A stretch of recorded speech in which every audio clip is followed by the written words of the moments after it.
Okay, today we're going to talk about how to seat your tire bead on your yard cart. You just take a ratchet strap and tighten it around the tire, and then squirt it with a little bit of soap and water on one side. Also squirt with a little bit of soap and water on the other side. So once you got that set up like so, you're going to take your air hose here and pump up the tire. Now, as it grabs and begins to seat, you need to release the tie down strap. This is important. This is the reason I'm making the video, because if you have this really tight and then you seat your bead, then you go in here to loosen this, you could do something that could seriously injure your finger or even cause the loss of a finger. All right, here we go.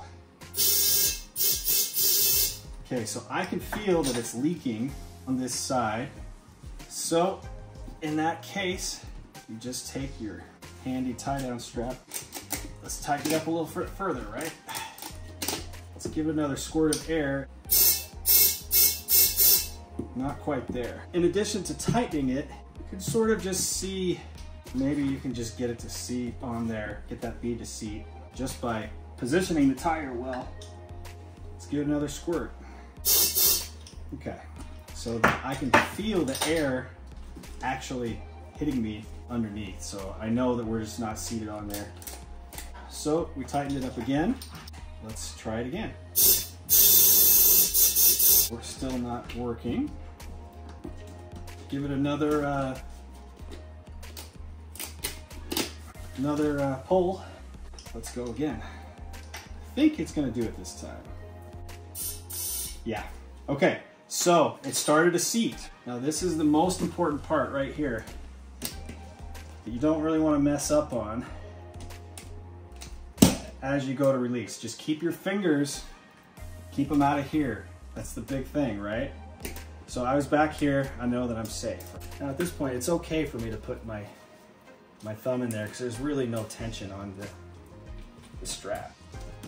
Just pull that off. This method works better on a tire like this. On these bigger go-kart tires, you're probably going to have to use the starter fluid method that is in my other videos. So to make it even seat, keep the seating process going well, I'm going to put some more soapy water in there. Right?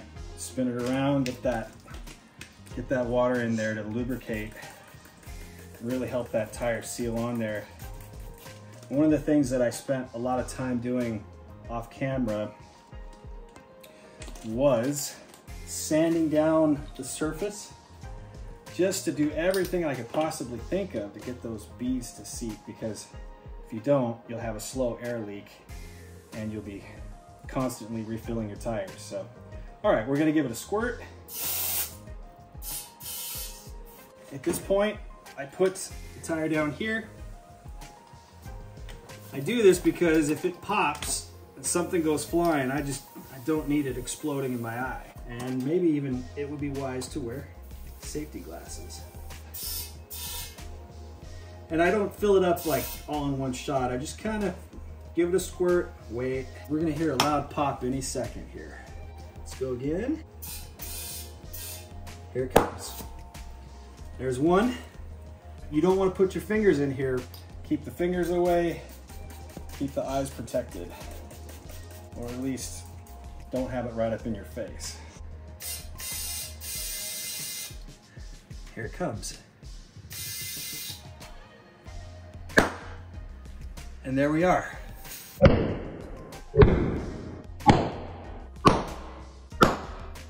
We got the tire seated. So at this point, I like to remove the valve stem and let all the air out in the tire. While I'm doing that, I'm looking around. There's soap bubbles here, and I'm watching to see if I can see anything leaking. And in this case, looks like the tire went right on. So from here, I pull this valve stem out just to quickly release all the air out of the tire. I actually use a bike tire pump to pump it up. And just pump it up. 7 PSI, and we got a tire that's ready for mounting on the cart. These are Sun F tires, and the link is in the description. These tires are compatible with the 145/70-6 tire, and the actual specs on them are 15 by 7-6. We'll have to take it out for a spin and see what we get.